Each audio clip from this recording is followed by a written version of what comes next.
This is a story all about how I took 2 tabs of acid and murdered my dog. What up, dudes? I hope that intro was compelling, intriguing, and I hope you want to stick around to hear the story.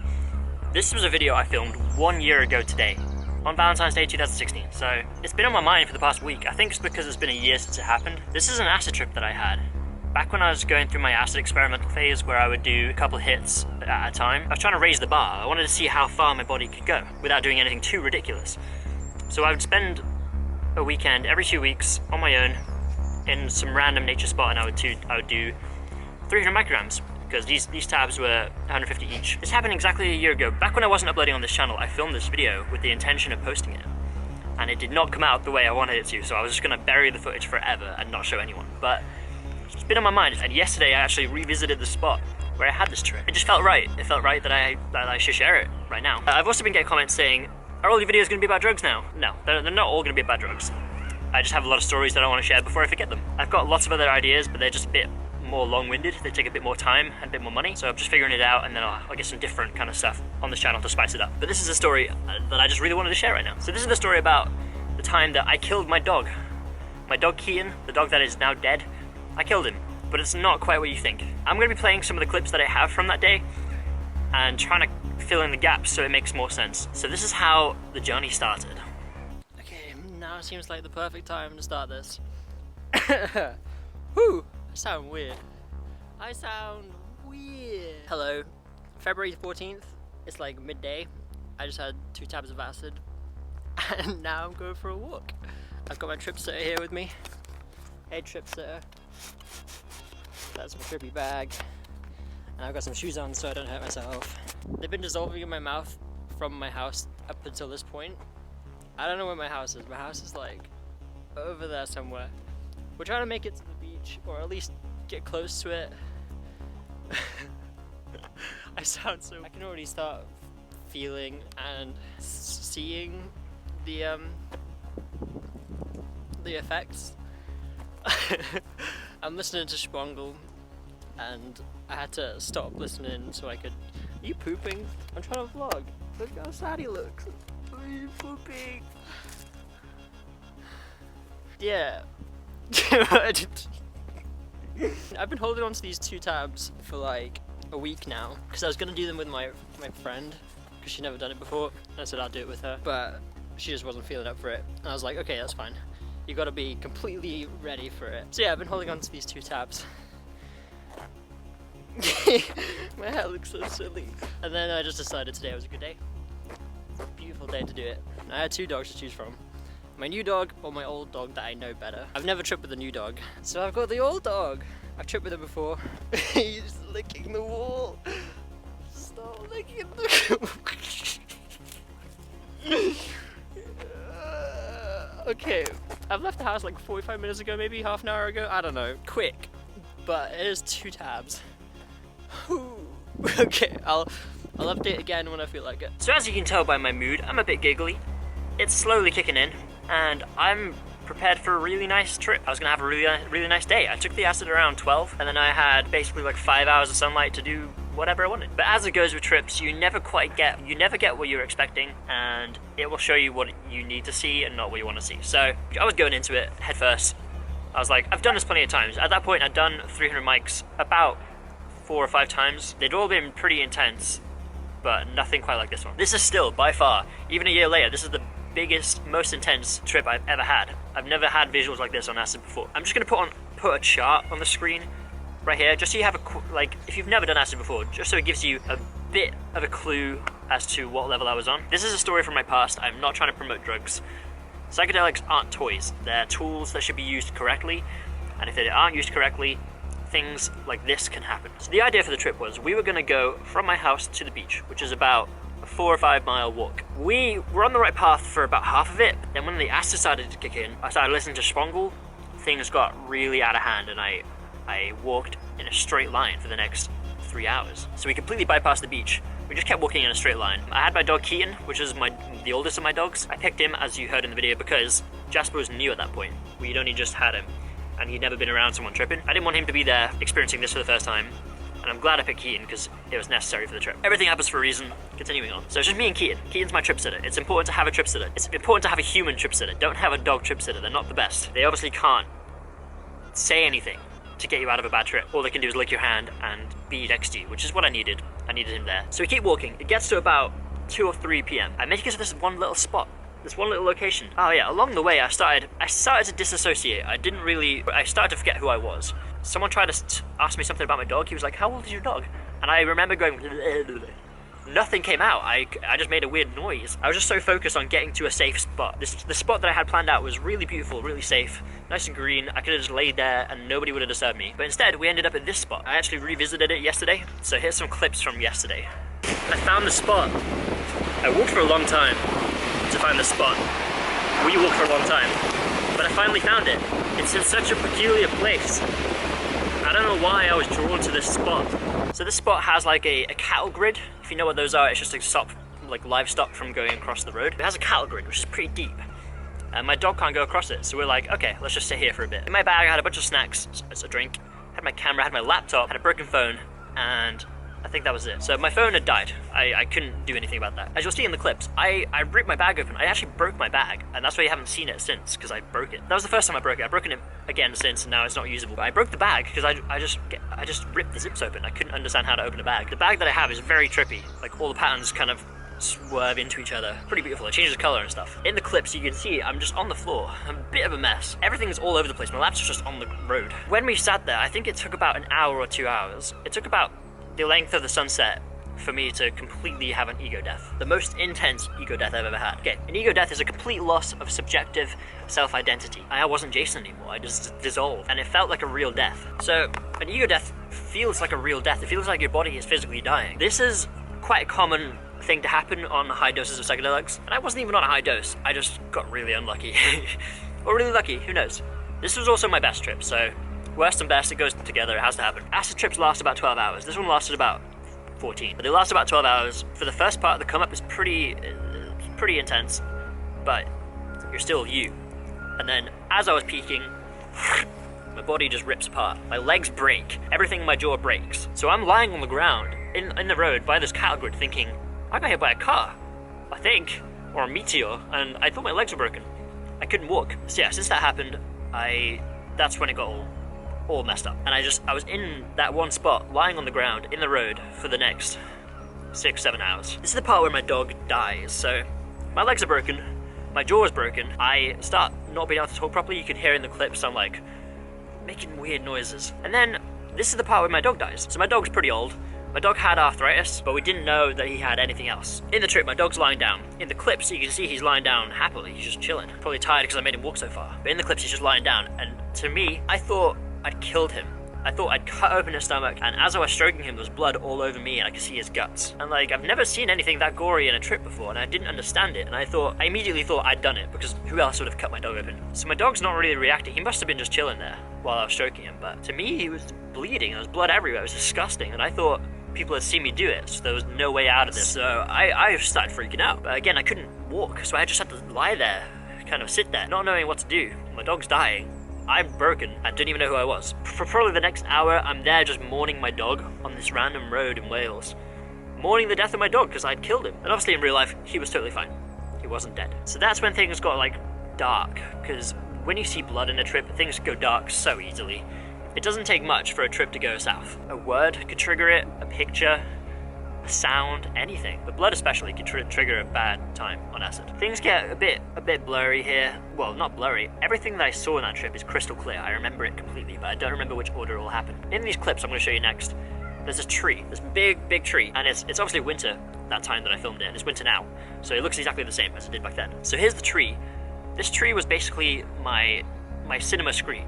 I was watching this beautiful intergalactic movie that somebody had made for me. I just lay on the road and watched it happen. So the beginning part, pretty weird. Fractals basically took over my whole vision, and the fractals were pink, green. They were bright like neon colors, and they were like triangles with little faces on them. I've seen them before. They happen quite a lot.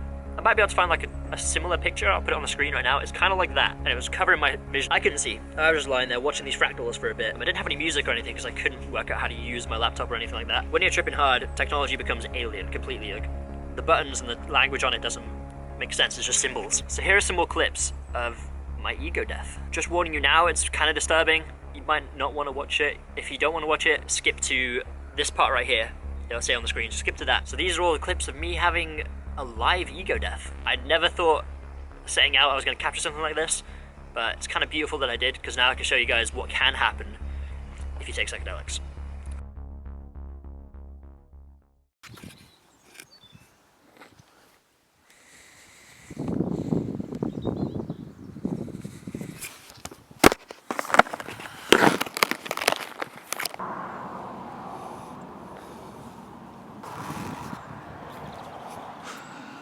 What's going on, dude?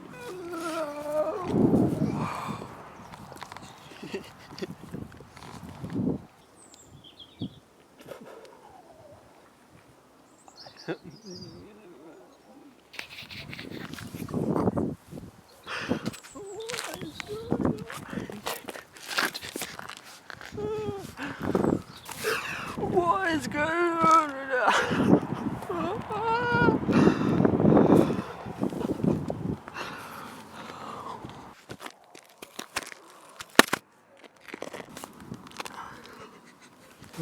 What have I done?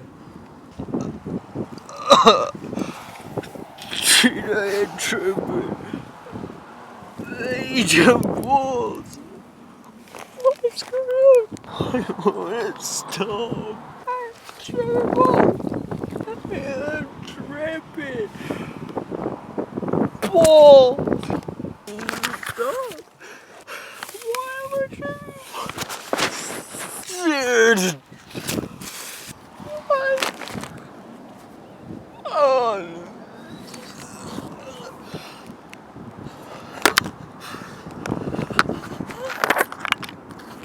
Yo!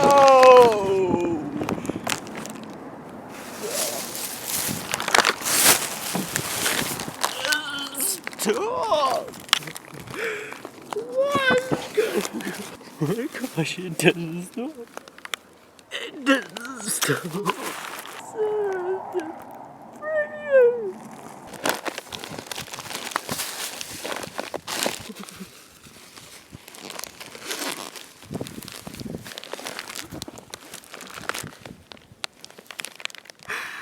Ah! Going on.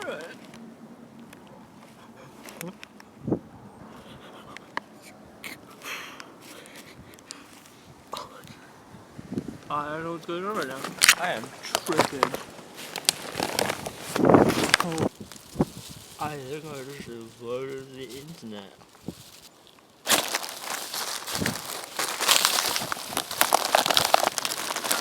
I don't know what to do right now. No, it won't stop. It won't stop. Oh no! No way. Oh my god. Oh my god! Yo! I am tripping.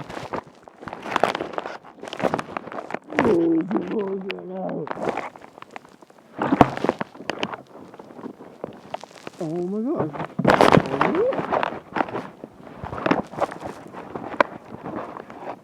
Help, guys. What have I done? I feel very vulnerable now that I've shared that, whatever that was. I basically just kept saying, guys, help me, or something like that. I was like, guys, it won't stop. I don't know why it won't end. Kept repeating that, it won't end, it won't stop. Because whatever I was seeing, I don't remember what I was seeing, but whatever it was so traumatic I've managed to push it out of my brain. But yeah, I'm just drooling, I'm spilling stuff, there's dirt all over my lens, there's water on my laptop. I just made such a mess. And you can also see in the clip, I spilt my water, my entire water bottle. I took one sip and then just knocked it over. I think my dog ate all my snacks too, because I just left them on the ground. So he was fine, he was all good. He sat by my side for this entire thing and kept me company. I don't remember the sun setting, but it obviously set during the bit where I was just seeing fractals. And then, as it got dark, it got even weirder. So, the clouds, it was a bit cloudy. Some of the clouds to my right spelled out 666. And then I was like, I'm God, I'm going straight to hell. I thought I'd died, I'd killed my dog, and I was now going to hell. And I went to hell. I went there. And while I was there, I was on, I'm not sure what these are called. I think they're called spit roasts, where it's like a long rod and you put a pig on it with an apple in its mouth. I was that pig. I was on the spit roast, slowly turning over a fire, and I could hear the fire crackling. And behind me, I could hear pig noises behind my head, so I was like, I'm in like some sort of pig hell. The fire was crackling. It wasn't hot. I was actually freezing because it was really cold that night, and I'd basically undressed myself. You might be able to see in the clips, I'd taken my shoes off, and I was kind of undressing myself. I didn't know what was going on. So I was in a cold hell, and I was just twirling on this spit roast. It was horrible. I don't think I saw any demons or anything, but the way the clouds spelled out 666 just messed with my head. It really did. And the grid that was on my right, I don't know what that was. I was in it. I was trapped in it. Cattle grid. I felt like I was just attached to that. I couldn't move. So in real life, I was in the fetus position. I was curled up. It was a really horrible time. While I was in hell, my dog's jaw fell off and he duplicated. There was about 5 or 6 of my dogs, but they were all a bit twisted, a bit not right. My real dog, the one I could actually physically touch, his jaw had fallen off, so it was just tongue hanging out. But I didn't want to look at that, so I just closed my eyes. And that was a whole different experience with my eyes closed. So like, I'm in this doggy hell. Some of the dogs don't even have faces, they just have 2 butts. And like, they're all just wandering around, just sniffing the ground, doing all these weird noises while I'm in hell. So I don't know which one's my dog. I think I've lost my dog at this point. Because I'm like, crap, this doesn't even look like my dog. And after that, that's when things got really beautiful. And this is why I wanted to share the story, because it's my most demonic and horrible trip, but it's also my most beautiful. So this tree that I was looking at, there's got to be a reason I was drawn to that tree, because it was miles and miles away from my house. I actually know how far it was. I went there yesterday just to check how many miles away it was from my house. It's 7 miles away from my house. I walked 7 miles on accident during an acid trip. 7 miles there, then 7 miles back. It was 14 miles during this trip. Anyway, I was drawn 7 miles to this one tree. And it was for a reason. This tree, it first turned into a beautiful stone Buddha. So the tree was there, but there was a stone Buddha, and the tree was kind of combined to it. It was like attached to it. It was like all over it. This massive stone Buddha. It was beautiful. I've never seen Buddhas in a trip before. This is the only time I've ever seen one. And then the entire thing was inside. I was inside a cell. The entire Buddha and the tree was inside a cell. I put this on the screen, but that's what it looked like. Wow, that's actually really accurate. So I was inside like a human cell, and the cell was moving and breathing, and it was beautiful. And it was like a neon blue color. Everything became neon blue. The tree especially. But the tree would have lights go up the trunk and all across the branches. It would like pulsate. I was kind of just taken back by it. I was like, whoa. I've never had any kind of visuals like this before. And then all these silhouetted animals started running up the tree. I'm sure there was a cat in there. There's some other animals that I hadn't seen before. They were just running up and down the tree. There was people hanging out on the tree. By people, I mean like, they were small people. They were like fairy kind of thing. I didn't see any fairies. It was all kind of silhouetted. And then it got even weirder. It turned into a Futurama trip. Somehow, me lying on the road, I completely hallucinated cars coming up and down the road and then doing like a 5-point turn and then leaving. No, there was no real cars, because someone would have noticed I'm tripping balls and called an ambulance or something. But these cars were not cars. They're like cars you would see in Futurama flying around, but they were on the road. They had like lots and lots of headlights, like 20 headlights in like little trippy circles. And I can't remember if it was aliens driving it. I don't know what was driving the cars. In the background of that, all of this I'm completely hallucinating. I see the Futurama backdrop. I'm like, whoa. I'm in the future. I went to hell and now I'm in the future. In Futurama, they have like these interesting skyscrapers and they've got tunnels and stuff where people go in the pods and get shot through these tunnels, and they've got all these flying cars, and I saw all of that. All of that was happening, but I was hallucinating it. So while I was on the ground, I was like, and I started humming the Futurama tune. I was like, do do do do do do do do do do do do, which must have looked so ridiculous. Some dude lying on the ground in his own dribble, singing Futurama. But that was fun, and that lasted quite a long time. When you're actually having a psychedelic trip, time distortion happens, so things become much longer than they actually are. So I was in that hell for a long time, and then the Futurama bit was quite short. There's probably more that I'm missing out, but I can't remember it right now. I've been thinking about this a lot, and I can't remember it. I'm watching this cell, and the cell's getting bigger, and the tree's gone now. I don't even see the tree anymore. So I'm watching this cell just in the sky. It gets bigger and bigger, and I'm like, oh no. What is this? Am I gonna experience like the Big Bang? I don't know how this works. So the cell just gets bigger and bigger, but nothing happens. It doesn't pop. Nothing happens. It's just a cell. No explosion, nothing. So I'm really confused. The Buddha's gone at this point. I can't remember what I was seeing then. The moon for the entire trip. It was probably a half moon. It had this pretty menacing jester face on it. He was looking right at me. His chin was kind of pointed. The Futurama part's over. The Futurama part was the only bit that I could recognize as something that I've seen before. I was like, hey, I'm in Futurama. Dope. But the rest of it was all completely alien to me. So the moon's out. The stars are out now. The stars, I can't even explain what they were doing. They weren't in place. They would shoot. They would go down to the edges of my vision, and they would all go, and they would all shoot up again. Really cool. I don't know how else to explain any of this stuff. I don't remember it all, but I just remember watching the stars give me a show. They would give me like a light show. It was amazing, and it was all really futuristic. I was like, this is probably what alien life is like. This is what they kind of see. Aliens are not like us, obviously. They're not on the same vibration as humans. They're obviously way, way higher. So their experience, their life is different to ours. But everything I was watching was like, this is definitely alien. How else? Humans can't do any of this. Nobody can move stars. Man, it's so...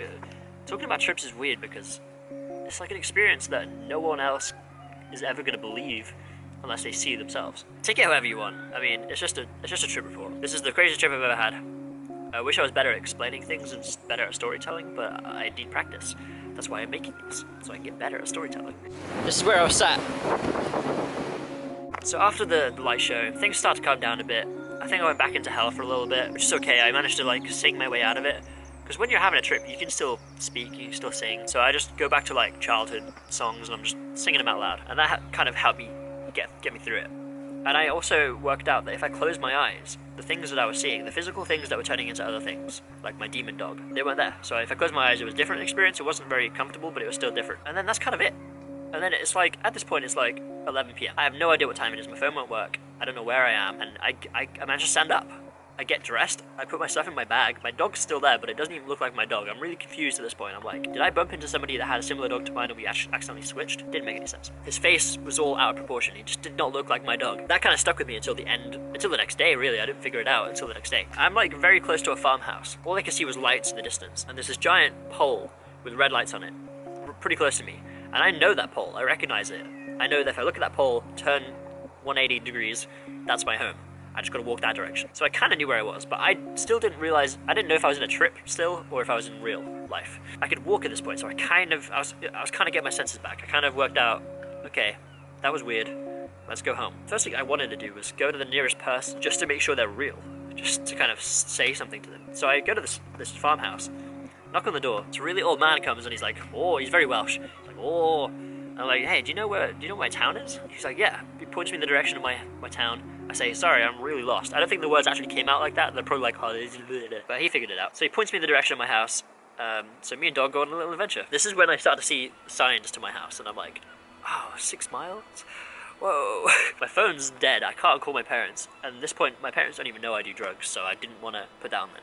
It wasn't the right time. So I just had to figure this out on my own. I walked in a straight line along this dirt path for like hours. My dog was really slow at walking because he has arthritis. And I'm just trying to hurry him up. I'm like, dude, I'm freezing. It's cold out here. Let's go home. I'm hungry. I need to lie down and try and understand what I just saw. We make it back to my house eventually. My parents start freaking out because they're like, where have you been? You haven't told us where you've been. I don't know why they were freaking out. Like I was 23 at that point. I don't know why they were worried about me. I think it's because I had one of the dogs and it was past midnight and they were kind of confused. So I let the dog back in. The first thing I say is, hey, sorry, Dad, I lost your dog.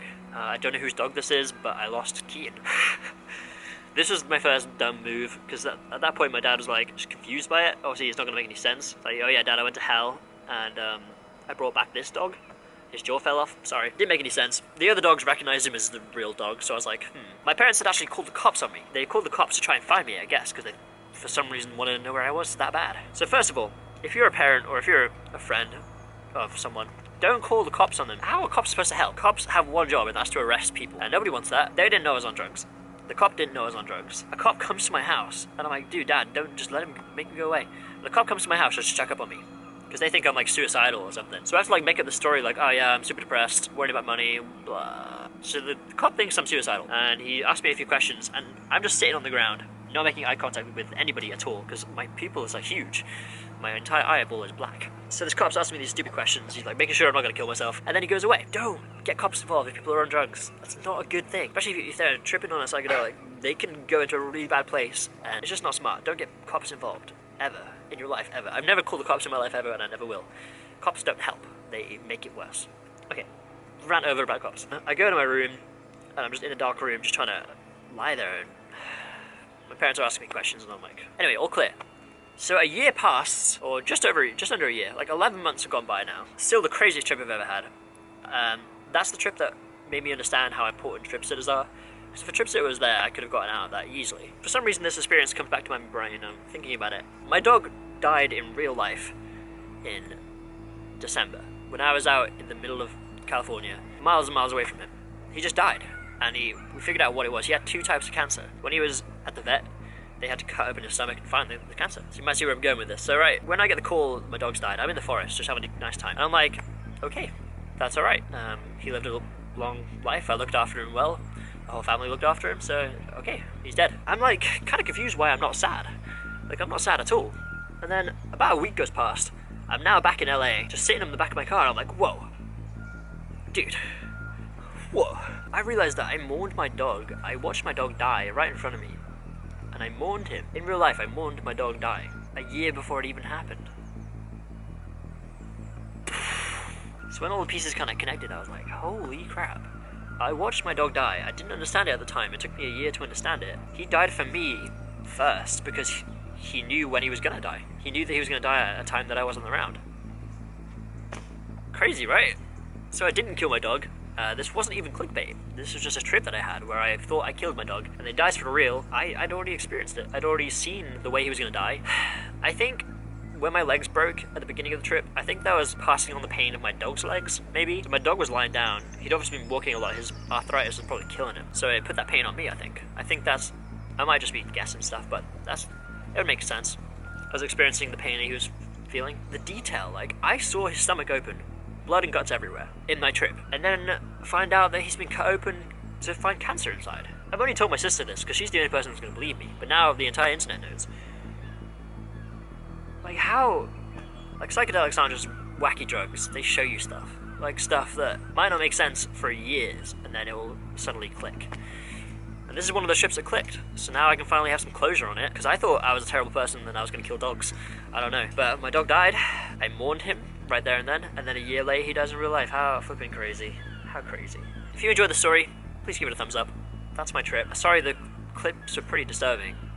But I just wanted to share what real ego death is like and what I was experiencing during that ego death. Futurama was a great show. I'm going to get a Futurama tattoo because of this trip. If you're new to my channel, if you're interested in psychedelics, interested in me as a person and want to know more about me, subscribe, turn your notifications on. I'm going to be doing some crystal giveaways soon for people that have got their notifications turned on, so turn notifications on, leave a comment, please tell me what you think of this really strange video. I haven't quite seen anybody who's captured an ego death on YouTube. I'm not sure if anybody's done it. Am I the first one? Who knows? Not all my videos are going to be like this, obviously. This is just something I wanted to share right now. Valentine's Day is not real. It's just another holiday created to make you spend money. Don't treat today as the one day that you have to feel like you love someone. Just love people all the time. Love is all that matters at the end of the day. This tree has been very accommodating. I'm gonna get down. Please subscribe to the channel. I upload videos pretty often. If you want to see vlogs and what I do day to day, second channel link is in the description. If you want to buy a crystal, links in the description. Got Instagram, Twitter. You can find me anywhere really. YouTube are probably gonna demonetize this video, so I made this for fun. Thanks for watching. Bye-bye.